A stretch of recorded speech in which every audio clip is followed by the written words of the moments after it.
Bon, allez, il est 11h02, on va pouvoir débuter. Alors après, les autres participants vont arriver au fur et à mesure, donc il y a pas de problématique. Donc, enchanté déjà, donc Mathieu Larvol, je travaille pour Actiforce, je suis responsable régional pour la Bretagne et les Pays de la Loire et je suis consultant en recrutement.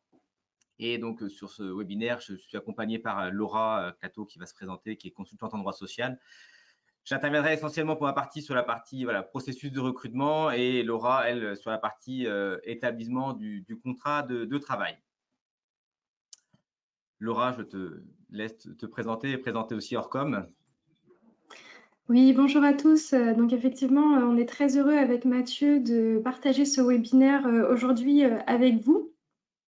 Alors pour ma part, une petite présentation. Donc je suis Laura Clateau, donc consultante en droit social au sein du cabinet Orcom depuis maintenant environ 2 ans.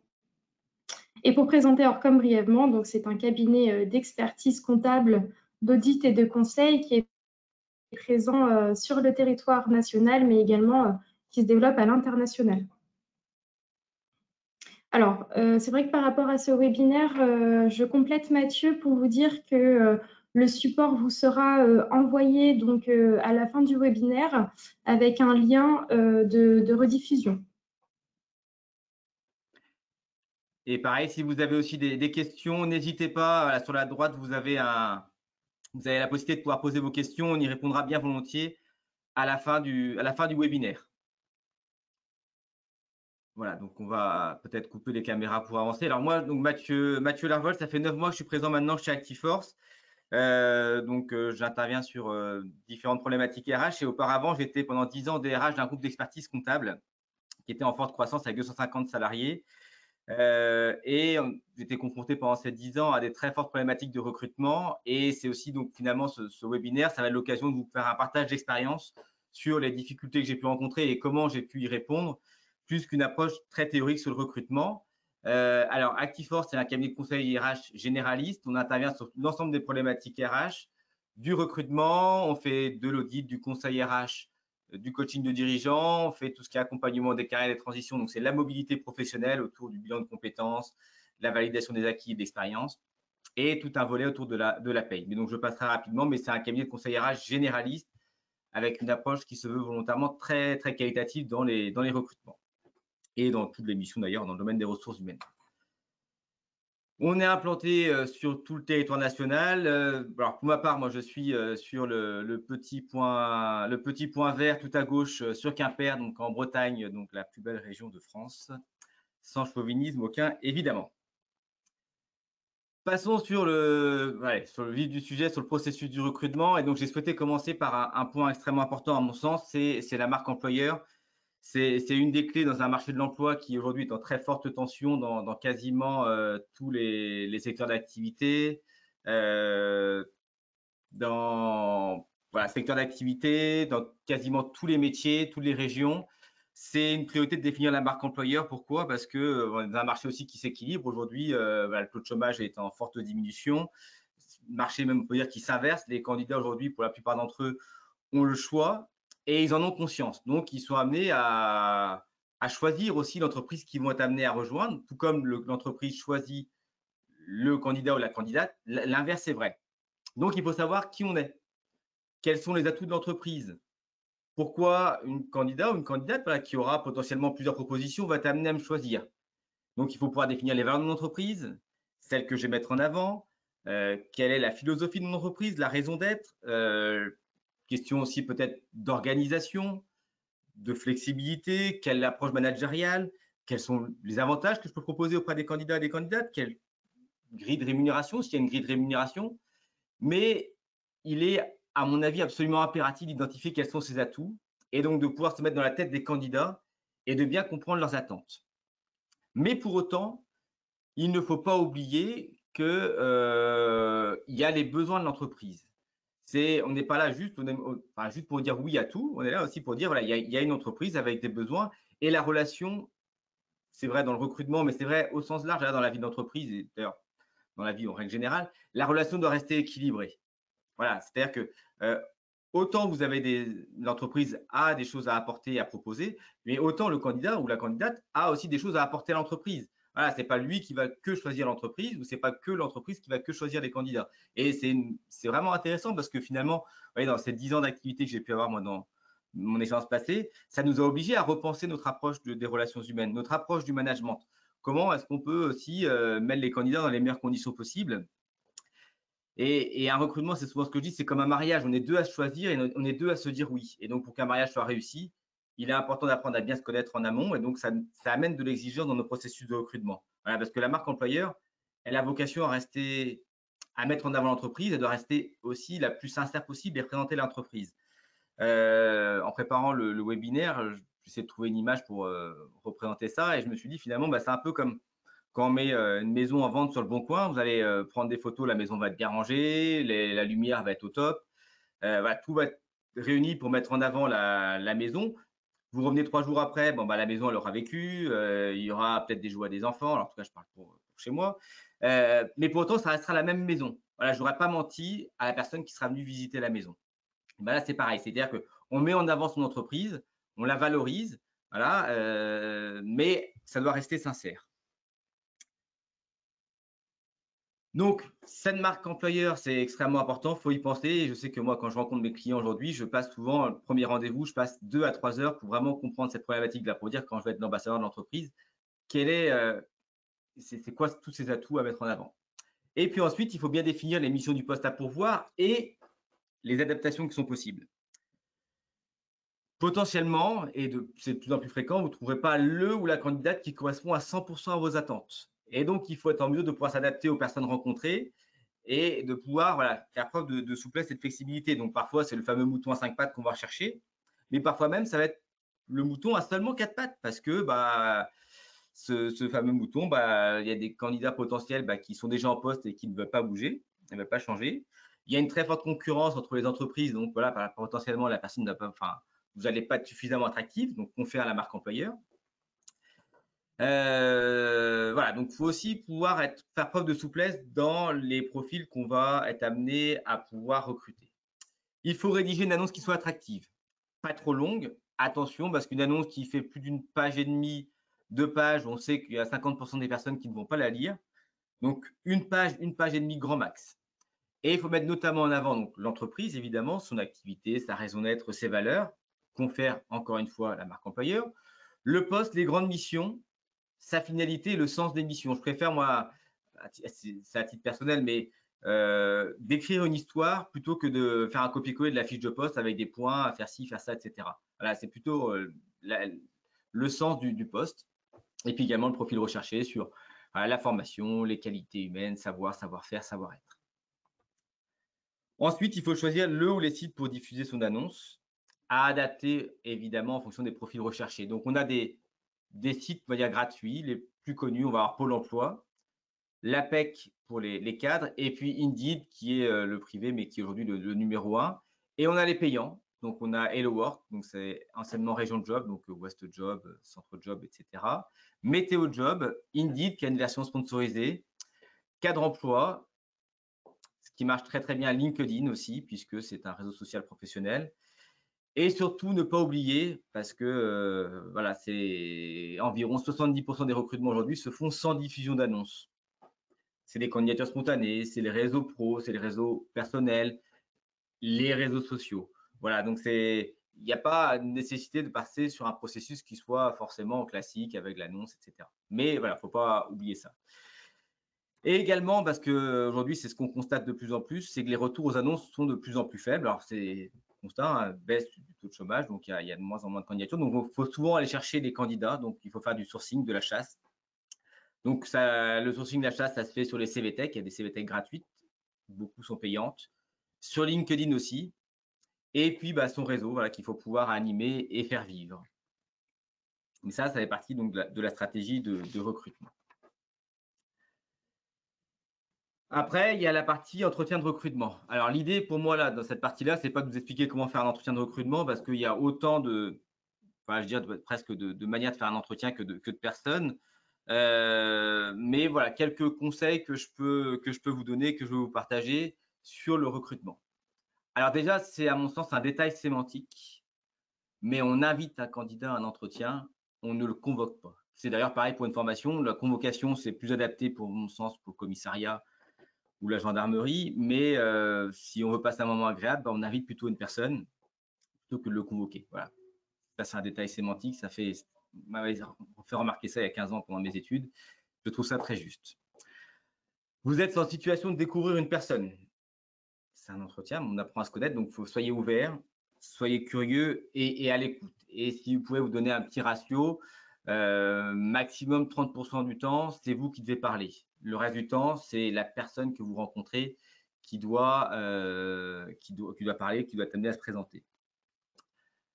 C'est tout bête, hein, mais pour avoir des réponses intéressantes, favorisez les questions ouvertes et rebondissez sur les questions, sur les réponses plutôt, excusez-moi. C'est comme ça que vous aurez un dialogue plutôt qu'une approche question-réponse qui peut être fastidieuse et potentiellement avec des réponses qui ne vont pas forcément être les plus riches possibles. Toujours dans cette notion d'équilibre, ce que je vous disais tout à l'heure, il est important aussi que la personne que vous rencontrez s'intéresse à l'entreprise. Donc, mettez-vous aussi en posture où vous permettez à la personne de pouvoir vous poser des questions, à s'intéresser à l'entreprise, s'intéresser à votre raison d'être, qui vous êtes, etc. C'est vrai que si c'est uniquement la personne qui parle, mais qui ne s'intéresse pas du tout à l'entreprise, ça peut être questionnant. Voilà, c'est bien aussi voilà, que la personne s'intéresse à l'entreprise. Et enfin, voilà, moi, c'est ma conviction depuis plus de 15 ans maintenant que je fais ce métier-là, mais je suis convaincu que plus une personne sera épanouie et sera heureuse dans son travail, plus elle y sera performante et à la fin, finalement, tout le monde s'y retrouve. Et donc, le collaborateur, puisqu'il est épanoui et heureux dans son travail, et l'entreprise, puisque un collaborateur performant sera certainement plus efficace et plus efficient. Et puis aussi les clients, puisque forcément, voilà, quand ces conditions-là sont réunies, souvent la prestation est de meilleure qualité. Et clairement, cette conviction-là, pendant 10 ans, elle s'est renforcée parce que j'ai eu l'occasion de la faire vivre pendant 10 ans en tant que DRH. Et donc, pour cela, il y a 2 points essentiels sur lesquels il faut s'intéresser quand on rencontre un candidat ou une candidate, hein, toujours pareil. C'est ce que la personne sait faire, donc ses compétences, mais surtout ce que la personne veut faire, ses motivations, ce qui fait que le matin, elle va se lever en disant j'ai du plaisir à faire ce que je fais. Et donc, pour ça, il est important de bien comprendre le projet professionnel, qu'est-ce que la personne veut faire aujourd'hui, mais aussi ce qu'elle a envie de faire demain. S'intéresser à la personne. Et là, ce que je vous disais dans le petit carré vert sur la fin, vous êtes là pour apprendre à vous connaître mutuellement. C'est un échange et pas un interrogatoire. Voilà, donc ça, c'est l'entretien de recrutement. Alors, il y a aussi quelques contraintes, des contraintes juridiques, et je vais laisser Laura justement en parler, puisque dans les processus de recrutement, il y a une obligation de non-discrimination à l'embauche. Et donc, je laisse la main à Laura. Oui, merci Mathieu donc, de me redonner la main sur ce sujet. Effectivement, lorsque vous recrutez un candidat, attention à la partie juridique qui est le principe de non-discrimination à l'embauche. Alors, ce principe de non-discrimination à l'embauche, on va le retrouver d'ores et déjà dans la rédaction de l'offre d'emploi, en fait, où il faut éviter de faire mention de mentions discriminatoires. Donc, les mentions discriminatoires qu'on peut notamment retrouver à l'article L 1132-1 du Code du travail, qui en fait énumère un certain listing de mentions discriminatoires. Donc aujourd'hui, on ne va pas tous les lister, on ne va pas tous venir les regarder. Je vous ai mis quand même certains exemples, notamment l'âge, où en fait, il est interdit dans votre offre d'emploi d'indiquer un âge, c'est-à-dire je souhaite recruter par exemple un candidat qui aurait moins de 30 ans. Ça, c'est pas possible. Par contre, vous pouvez mettre des notions telles que expérimenté ou bien débutant. Ça, c'est des choses qui sont tout à fait possibles. Attention également à l'état de santé, c'est vraiment une mention rédhibitoire. Ne pas indiquer dans votre offre d'emploi que vous recherchez quelqu'un qui est en bonne santé physique ou en bonne santé mentale. N'importe quel type de mention relative à l'état de santé est vraiment interdite. Néanmoins, vous pouvez indiquer dans votre offre d'emploi les caractéristiques du poste. Par exemple, le poste nécessite le port de charges lourdes. Ça, c'est quelque chose qui est possible. Enfin, je vous ai mis la mention du sexe. En fait, il convient dans votre offre d'emploi de toujours mentionner que vous recherchez un homme ou une femme. Et voilà, il convient de mentionner les deux genres dans votre offre d'emploi, et notamment lorsque votre intitulé de poste ne s'énonce qu'au masculin ou bien qu'au féminin. Par exemple, le poste d'ingénieur, où vous allez venir ajouter la mention homme, femme, donc la petite indication H/F. Et là, vous rentrez dans les normes. Donc, le principe de non-discrimination, attention lorsque vous rédigez votre offre d'emploi et également attention lorsque vous retenez ou vous ne retenez pas un candidat. Si vous ne retenez pas un candidat, n'indiquez pas de motif discriminatoire. Alors, le principe de non-discrimination, c'est très important puisque il est lourdement sanctionné, aussi bien au civil par des amendes qu'au pénal par des peines d'emprisonnement. Alors, je reviens sur les difficultés de recrutement que de très nombreuses entreprises rencontrent. J'ai parlé d'exigences tout à l'heure, mais on le répète, les recrutements, c'est compliqué et clairement, ça devrait perdurer, notamment parce qu'on a une évolution démographique qui fait qu'il y a moins de monde, de moins en moins de monde à rentrer sur le marché du travail et donc il y a de moins en moins de main-d'œuvre par rapport à un pays qui évolue en termes de croissance et de richesse produite. Donc, il faut tenir compte de ce contexte-là. Pour autant, est-ce qu'il faut bâcler ces recrutements, embaucher la première personne venue, se précipiter? Clairement, la réponse est non. Alors, pour l'avoir vécu à plusieurs reprises par le passé, le remède s'avère très souvent bien pire que le mal quand on procède ainsi. Il y a des études qui existent, alors c'est des chiffres que j'ai trouvés récemment, mais il y a déjà 15 ans, quand j'étais en études, j'avais des ordres de grandeur relativement similaires. Le coût d'un recrutement raté oscille entre 30 000 et 150 000 euros. Alors, c'est très large, évidemment, mais ça va dépendre de plein de choses. Il faut prendre trois types de coûts. D'abord, on a le coût direct, le coût du recrutement de la personne, la rémunération ainsi que le coût du remplacement. Déjà, souvent, ce n'est pas neutre. Il y a les coûts indirects, le temps qu'on a passé sur l'intégration, à sa formation, les frais de départ, la perte de business, parce que souvent, si la personne ne reste pas, peut-être aussi que voilà, ça ne s'est pas bien passé, et donc du coup, potentiellement, on a des clients qui vont être insatisfaits. La surcharge qu'il va y avoir sur d'autres salariés, qui peut potentiellement engendrer d'autres départs aussi. Voilà, il peut y avoir des effets en chaîne. Et puis, il y a les coûts cachés. Ceux-là, c'est presque les pires parce qu'ils sont longs et sont durables. L'agacement. Voilà, vous avez embauché quelqu'un, la personne ne reste pas, vous allez avoir de l'agacement. Et l'agacement, c'est du temps perdu qui est significatif. Le moral des équipes, la non-qualité, la perte de confiance dans les choix managériaux. Vous imaginez une personne, ça fait 2, 3, 4 fois que vous avez quelqu'un qui arrive, un nouveau collègue, les 3 autres d'avant ne sont pas restés pendant la période d'essai. Bon, le quatrième, forcément, l'intégration sera moins bonne. Pourtant, ce sera peut-être la personne qu'il faut, mais l'intégration sera moins réussie. Donc, quels que soient les postes et niveaux de responsabilité, le type de contrat, je les ai tous mis, CDI, CDD, et encore plus presque pour les stages et les alternances, parce que c'est des contrats, effectivement, en termes de coûts directs qui ne sont pas très élevés. Voilà, la rémunération. Par contre, en termes de coûts d'intégration, de formation, d'accompagnement, ils sont extrêmement importants. Donc, il faut bien penser à tous ces coûts non visibles et ne pas s'arrêter qu'au salaire. Pour autant, on reste sur de l'humain et le risque zéro n'existe pas. Voilà, donc quand vous recrutez, vous faites un choix d'investissement, vous faites un choix de confiance dans l'avenir et c'est une très bonne chose. C'est comme ça aussi que les entreprises se développent, mais il faut mettre de l'exigence dans ces process de recrutement, de la qualité, y consacrer le temps et l'énergie nécessaires afin d'attirer les meilleurs profils, bâtir une relation solide et durable avec les personnes nouvellement embauchées et limiter les recrutements qui soient moins qualitatifs avec des embauches qui soient compliquées ou ratées. Voilà, donc ça, maintenant, on va dire que vous avez quelques clés en tout cas pour pouvoir faire les meilleurs recrutements. La personne arrive dans l'entreprise, la relation contractuelle va débuter et c'est là que je passe la main à Laura qui va vous donner les clés justement sur la partie juridique du contrat de travail. Laura, je te relaisse la main. Alors, effectivement, donc, comme a indiqué Mathieu, sur toute la partie de recrutement, donc vous allez bien finir par, je l'espère, trouver un candidat. Donc, si vous voulez retenir un candidat, vous allez pouvoir, ce n'est pas une obligation, mais pouvoir formuler une promesse d'embauche auprès de votre candidat. Et il faut savoir qu'à partir du moment où vous formulez la promesse d'embauche, eh bien, vous formez déjà la relation contractuelle avec votre salarié.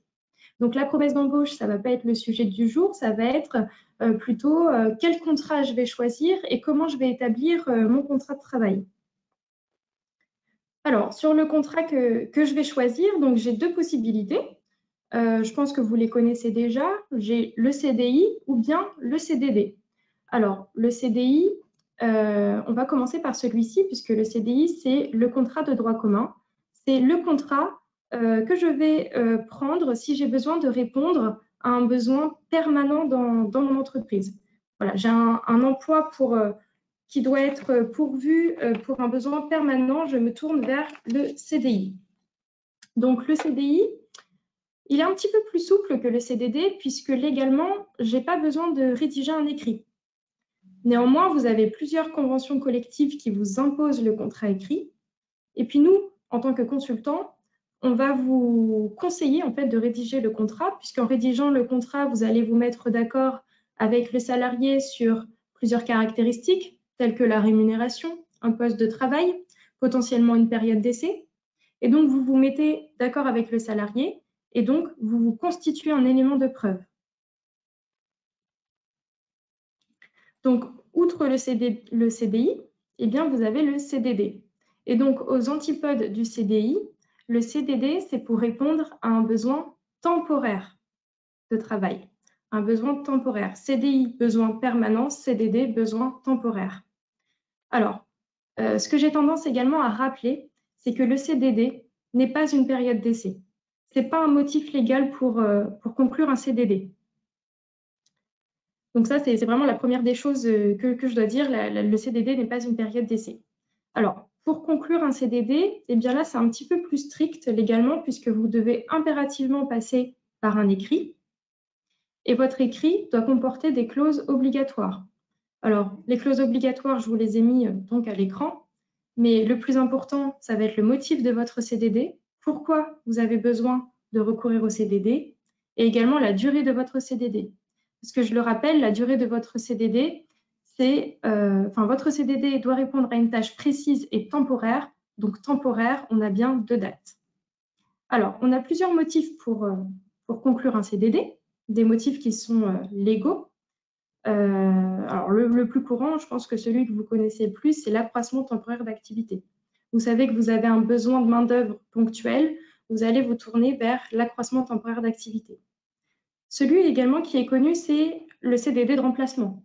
Vous avez un CDD qui est temporairement absent parce qu'il est en congé maladie, par exemple. Vous allez vous tourner vers le CDD de remplacement. Également, vous avez des CDD d'usage ou d'extra. Alors là, il faut vraiment être couvert par un secteur d'activité qui le permette.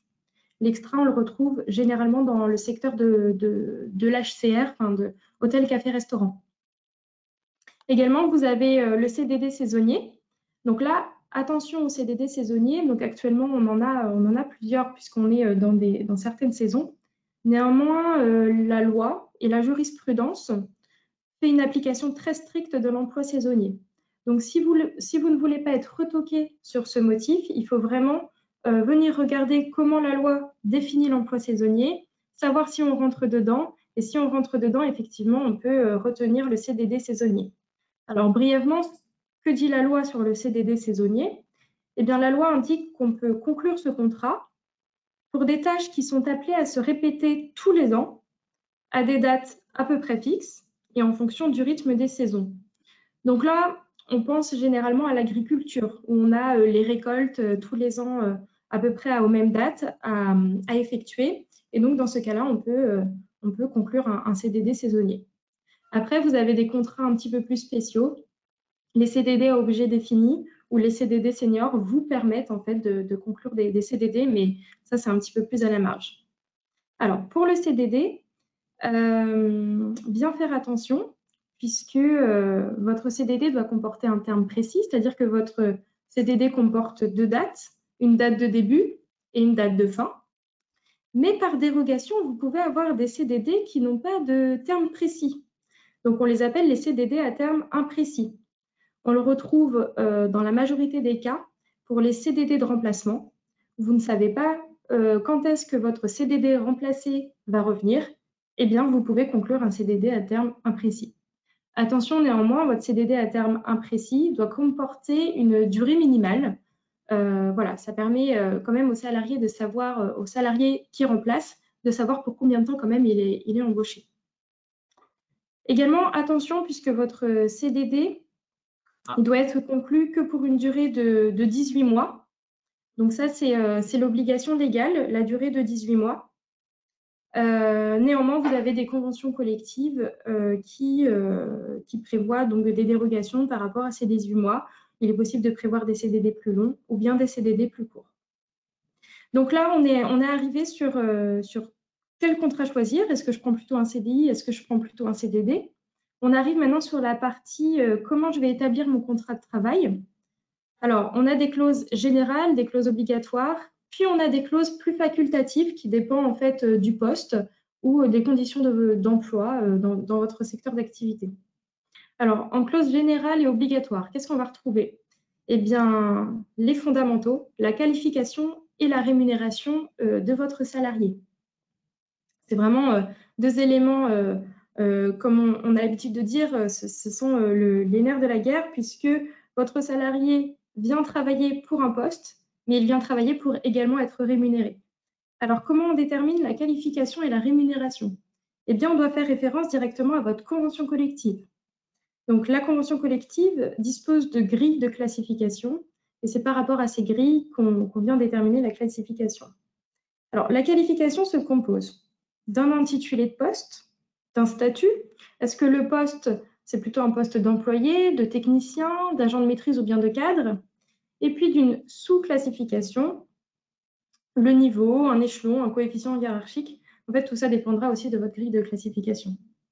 Alors, attention, et j'insiste, on détermine une classification par rapport aux caractéristiques du salarié, par rapport à ses diplômes, à son expérience professionnelle. On ne détermine pas une classification par rapport à un minima conventionnel qu'on souhaite accorder, puisque chaque niveau de classification aura un minima conventionnel.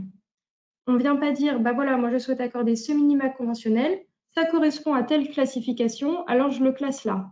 Non, c'est le schéma inverse. Je regarde les caractéristiques de mon salarié, ça rentre dans telle classification, et alors je dois appliquer tel minima conventionnel. Alors, outre la classification et la rémunération, troisième élément important de la relation contractuelle, eh bien, c'est la durée du travail, puisque votre salarié vient travailler sur un poste pour une rémunération, mais par rapport à une durée du travail également. Donc, je pense que tout le monde le sait, puisque ça fait maintenant un petit moment qu'on est revenu aux 35 heures, mais la durée légale de travail à temps plein, c'est 35 heures. Vous pouvez aller au-delà pour un temps plein, par des nécessités de service ou des besoins d'activité, soit pour un service ou soit pour toute votre entreprise, décider d'aller au-delà. Par exemple, dans le bâtiment, ce qu'on voit surtout, c'est des durées du travail à 39 heures. Alors, vous pouvez prévoir avec votre salarié qui sera embauché à temps plein, mais vous pouvez également prévoir une durée inférieure au temps plein. Et là, on est sur un temps partiel. Donc, un temps partiel, c'est une durée qui est inférieure à 35 heures. Attention quand même, vous allez pouvoir embaucher votre salarié à temps partiel, mais il y a un minimum légal à respecter qui est de 24 heures par semaine. Donc, je peux embaucher mon salarié à temps partiel, mais attention au minimal de 24 heures hebdomadaires. 24 heures hebdomadaires, oui, mais vous avez des dérogations conventionnelles qui vous permettent d'aller en dessous de 24 heures, ou parce que votre salarié vous a fait une demande écrite pour convenance personnelle, vous allez pouvoir aller en deçà de 24 heures hebdomadaires. Alors, attention également au temps partiel, puisque là, ce n'est pas comme un temps plein. Votre salarié n'est pas à 35 heures et on en reste là. Votre salarié à temps partiel, le contrat de travail doit mentionner des clauses quand même obligatoires. Et la première clause obligatoire, ça va être, des mentions obligatoires, pardon. Et la première mention obligatoire, ça va être le nombre d'heures hebdomadaires que vous aurez conclu avec votre salarié. Est-ce que ça va être un 10 heures hebdomadaire? Est-ce que ça va être un 24 heures hebdomadaire? Voilà, il faut absolument indiquer cette durée au contrat. Mais également, comment vont être réparties ces 10 heures hebdomadaires, par exemple, au sein de votre semaine? Est-ce que le salarié va faire 2 heures le mardi, 2 heures le mercredi? Ça, c'est vraiment une mention obligatoire dans votre contrat de travail. Voilà, vous n'êtes pas obligé de contractualiser les horaires de travail en mettant que le salarié va faire 10 heures midi, par exemple, mais vous devez indiquer s'il travaille 2 heures le mardi, 3 heures le mercredi. Voilà, c'est vraiment des notions obligatoires. Alors, sur la durée du travail, je vous ai présenté le temps partiel et le temps plein. Néanmoins, vous avez vraiment de nombreuses autres possibilités. Peut-être que certains les connaissent, tels que le forfait jour ou bien la modulation du temps de travail, l'intermittence aussi. Ce sont des aménagements de la durée du travail qui sont dérogatoires donc, au temps plein Aujourd'hui, on ne va pas vous les présenter. Néanmoins, je vous invite, si ça vous intéresse, à aller visionner donc, le webinaire qui avait été animé par ma collègue Amandine de Souza-Louza, qui est donc consultante également en droit du travail.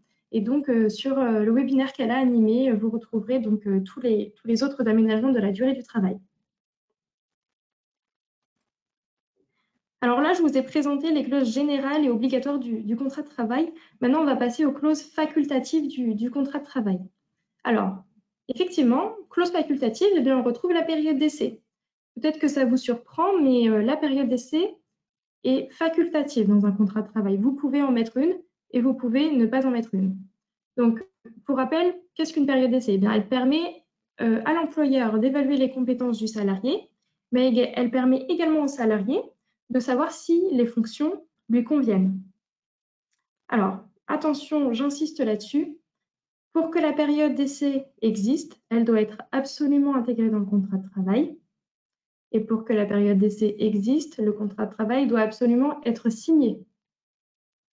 Alors, la période d'essai, elle peut également être renouvelée.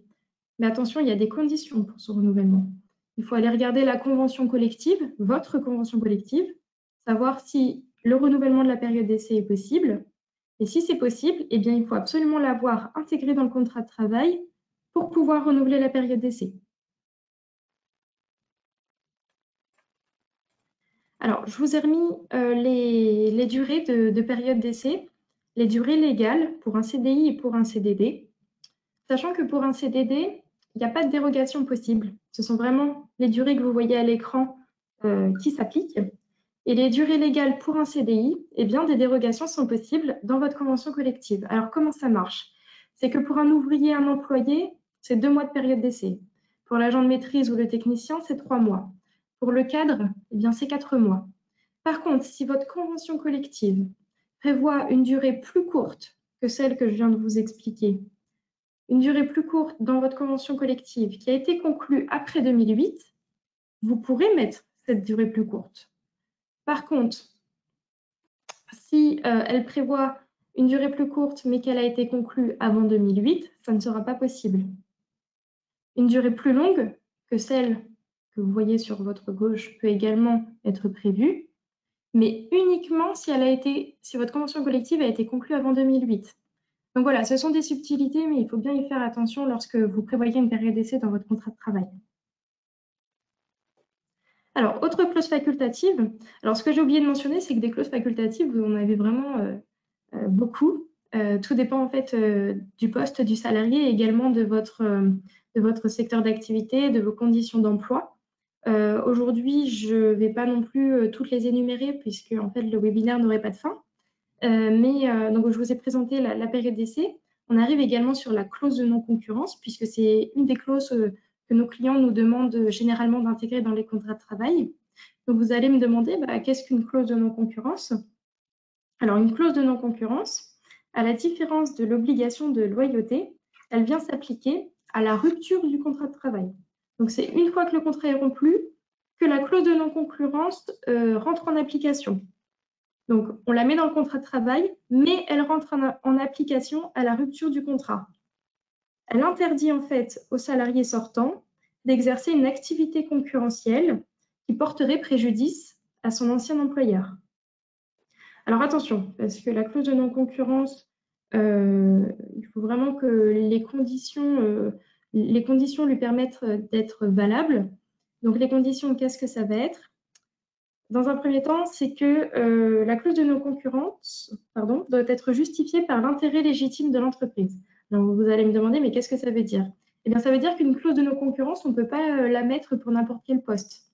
Par exemple, entre un poste de caissier et un poste de commercial, elle serait beaucoup plus appropriée au sens des juges pour un poste de commercial plutôt que sur un poste de caissier.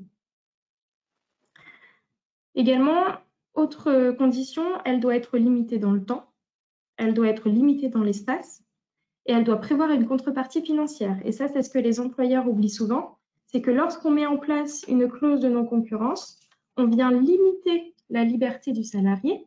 Mais si on limite la liberté du salarié, il faut bien que ce salarié il ait une contrepartie. Alors, sur la contrepartie financière, le minimum, selon les jurisprudences, doit être de 25% du salaire moyen mensuel des 12 derniers mois. Donc, c'est un peu complexe, mais à retenir, c'est minimum 25%. Enfin, je vous présente la rémunération variable. Donc, c'est une clause également facultative. Alors, la rémunération variable, elle consiste à ce que le salarié perçoive, en plus de sa rémunération fixe, une rémunération donc, supplémentaire qui serait déclenchée s'il atteint des objectifs. Alors là, comme c'est un plus pour le salarié, les conditions d'attribution et les modalités de versement sont complètement libres pour l'employeur. Néanmoins, attention, les objectifs doivent être raisonnables, doivent être réalisables, et le salarié doit savoir s'il a atteint ses objectifs et si ça lui permet de déclencher sa rémunération variable. Donc ça, c'est vraiment très important. Je tiens également à souligner que la non-réalisation des objectifs qui sont prévus dans la rémunération variable ne pourra pas vous fonder à licencier le salarié. Ce n'est pas une cause de licenciement.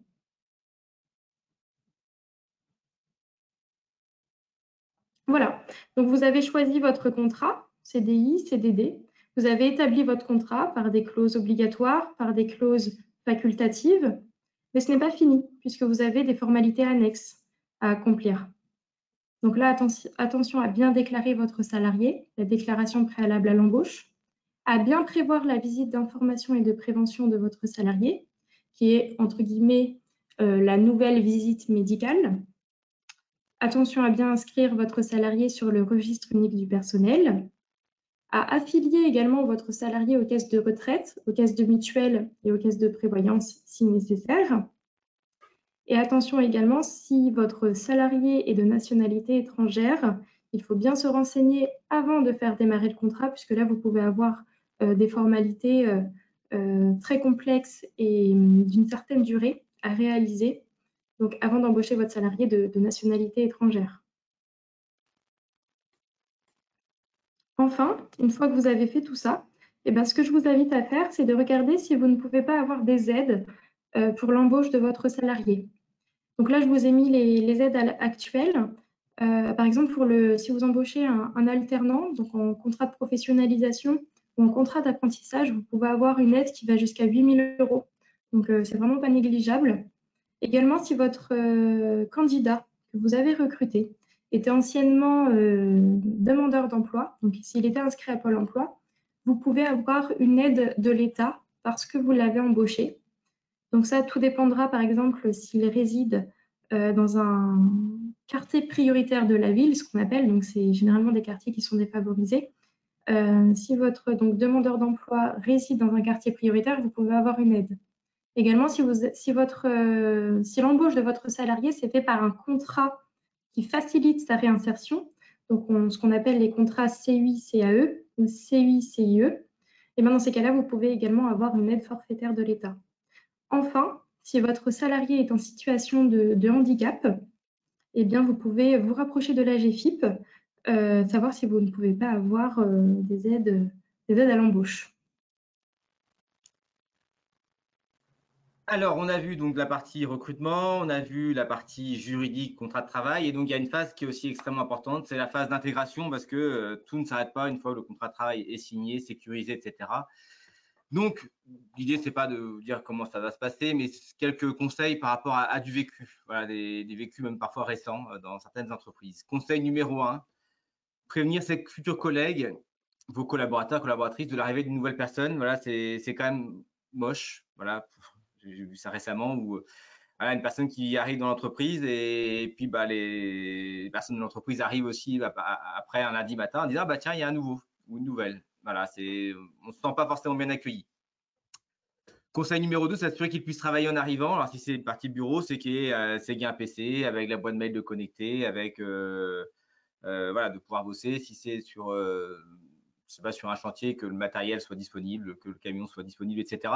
Ça arrive trop fréquemment, c'est du temps perdu, c'est de l'agacement. Et puis pour la personne qui vient d'arriver, ces premiers moments, hein, enfin ces premières demi-journées, cette première journée, ça donne quand même un aperçu. Et parfois, c'est difficile en fait de changer d'avis. Si le premier avis est très bon, voilà, c'est un crédit que vous allez avoir. Si le premier avis est mauvais ou pas forcément très bon, ça va être long pour revenir en arrière. Aussi, il faut lui montrer de l'attention, prendre du temps pour lui ou pour elle. La personne découvre l'entreprise, découvre des nouveaux collègues, découvre des nouveaux modes de fonctionnement. Il y a forcément une phase d'ajustement, une phase d'adaptation et il faut en tenir compte. Voilà, c'est pas parce que la personne arrive qu'elle est forcément tout de suite opérationnelle. C'est très rare. C'est un avis, hein, mais je pense qu'il vaut mieux lui faire confiance à la personne qui vient d'arriver et pas de se dire, bah, elle va pas partir avec une forme de défiance en disant, bah, elle est nouveau, est-ce qu'elle va rester, etc. Non, si vous voulez avoir une chance renforcer les chances que la personne reste, vaut mieux aller avec la confiance. Aussi, faire en sorte que la période d'essai soit une phase d'intégration, plus qu'une période où finalement, bah, ce soit voilà, une phase où il y a l'épée de Damoclès en permanence au-dessus de la tête en disant, bah, si ça se trouve, la personne, on va l'amener à mettre fin à la période d'essai. Non, si vous voulez que ça fonctionne, si vous avez fait le choix de la recruter et de conclure une relation contractuelle avec elle, faites en sorte que ce soit une période qui permet de la réussite. Et donc, il y ait des moments, prenez des temps en fait, d'échange avec elle pour ajuster, parce qu'il y aura forcément des ajustements à faire, c'est normal sur les premières semaines, mais restez à son écoute. Toujours pareil, cette notion de prendre du temps, de l'attention. Soyez ouvert aux remarques, observations et critiques aussi, parce que, enfin, critiques quand elles sont constructives évidemment que la personne peut apporter, parce que la personne va arriver certainement avec une expérience par le passé et elle peut avoir des choses à vous apporter. Peut-être certaines remarques seront pas forcément pertinentes, mais parfois certaines aident l'entreprise à évoluer. Et enfin, faire en sorte que ce qui a été annoncé lors des entretiens, ça corresponde à la réalité. C'est la sincérité de la marque employeur. Si vous avez vendu du rêve et que ce rêve-là n'existe pas, clairement, vous prenez un risque que la personne ne reste pas. Voilà, donc soyez sincère, soyez authentique. N'hésitez pas voilà, à mettre en avant, valoriser, prendre du temps, être à l'écoute, mais sans mentir. Voilà, donc c'est la fin de ce webinaire, en tout cas cette partie-là. Donc on arrive sur la partie maintenant, on va répondre à vos questions. Voilà, n'hésitez pas sur la droite vous avez comment dire, vous avez la possibilité de poser vos questions, excusez-moi. Donc on est à votre écoute. Alors, il y avait une première question, c'était lors de l'envoi du lien, pouvons-nous avoir le support? Alors on vous l'enverra effectivement le support à l'issue de la présentation. Ça vous sera envoyé par le service communication du groupe Orcom. Est-ce qu'il y a d'autres questions auxquelles nous y répondrons bien évidemment avec grand plaisir, tant sur la partie processus de recrutement plus la partie RH pure que sur la partie juridique. Alors n'hésitez pas si vous avez des questions, au contraire, avec grand plaisir, on y répondra. Alors, Madame Ancio, merci pour votre propos. Pouvez-vous revenir sur la marque employeur, son intérêt et ses enjeux? L'intérêt de la marque employeur, c'est de définir qui l'on est.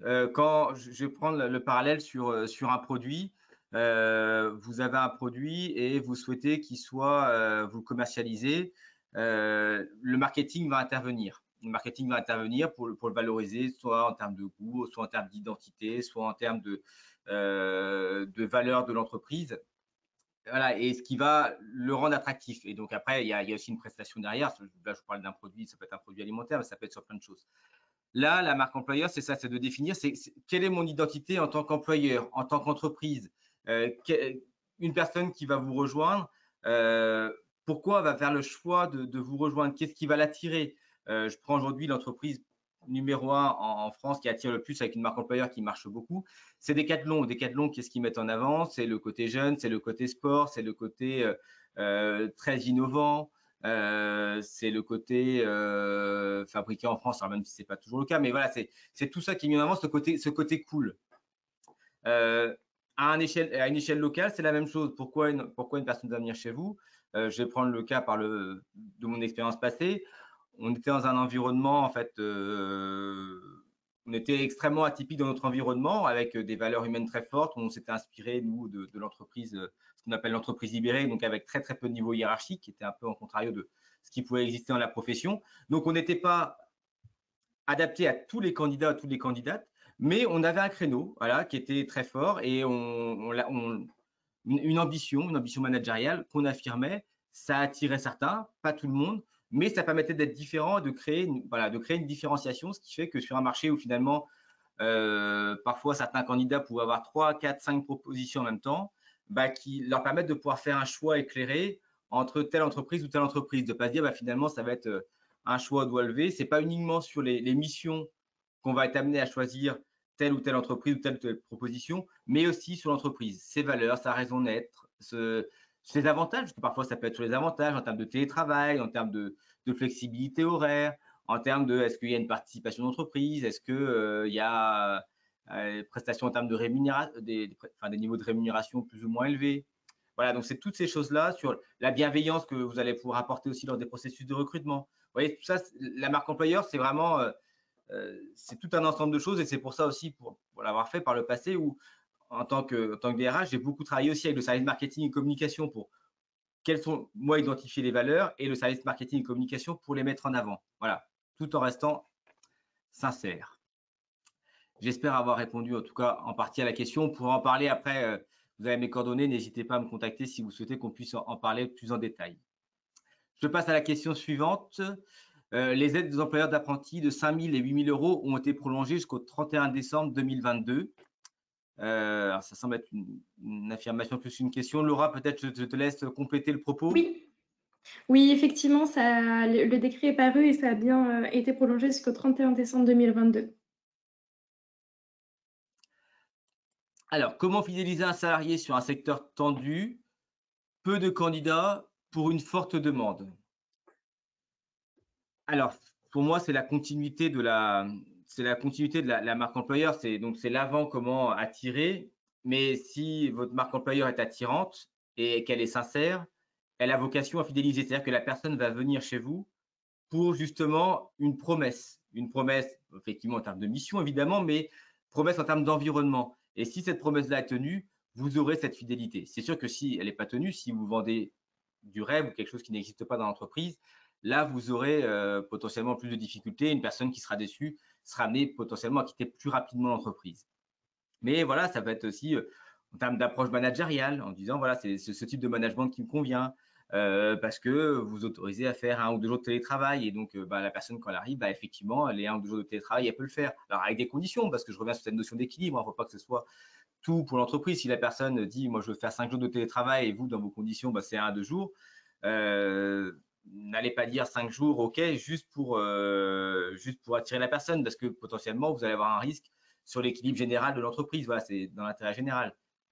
Mais c'est plein de conditions. Mais moi, je crois beaucoup dans la notion, dans l'approche managériale, du temps qu'on va accorder aux personnes.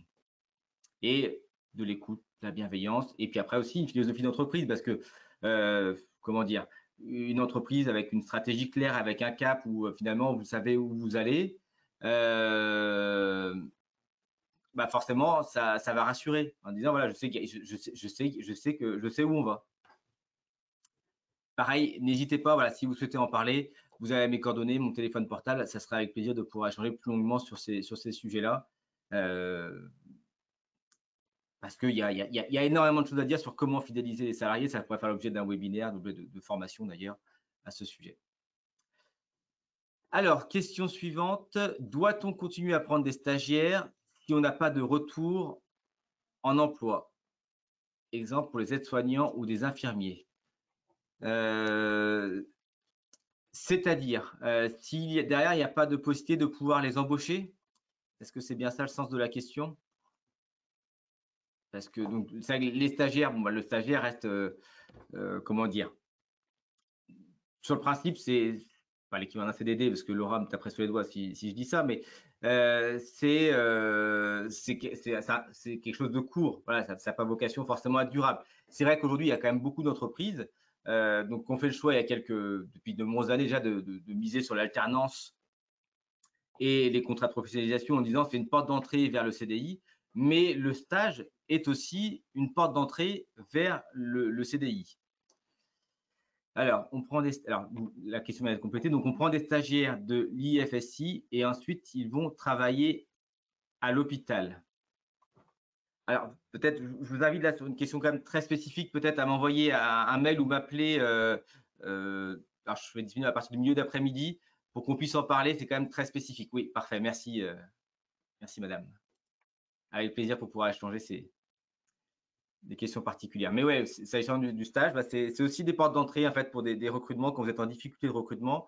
Alors, il y a encore 7-8 ans, il n'y avait pas tant que ça d'alternance. Aujourd'hui, l'alternance s'est vraiment développée, mais l'alternance s'est développée aussi parce que c'est une manière de pouvoir faire face à ces difficultés de recrutement où bah, voilà, dès l'école, on va aller apprendre des personnes qui, derrière, bah, voilà, n'ont pas forcément aussi une culture professionnelle forte et qu'on va pouvoir former aussi à notre culture entreprise, à nos valeurs, à nos process, à votre approche voilà, et souvent, c'est quand même plus facile de pouvoir former des personnes qui sortent d'école que des personnes qui ont potentiellement eu 10-15 ans d'expérience dans des entreprises différentes et donc du coup qui vont être voilà, forcément euh, qui vont être, comment dire, pas impactés, le mot est mal choisi, mais qui auront ce vécu-là, alors qui apporteront bien évidemment beaucoup d'autres choses à des personnes avec de l'expérience, et c'est aussi extrêmement important. Il faut veiller dans une entreprise à ne pas avoir à mon sens, que des personnes qui sortent d'école et d'alternance et d'avoir une pyramide, enfin, ce qu'on appelle une pyramide des âges la plus équilibrée possible. Vous allez avoir des personnes d'expérience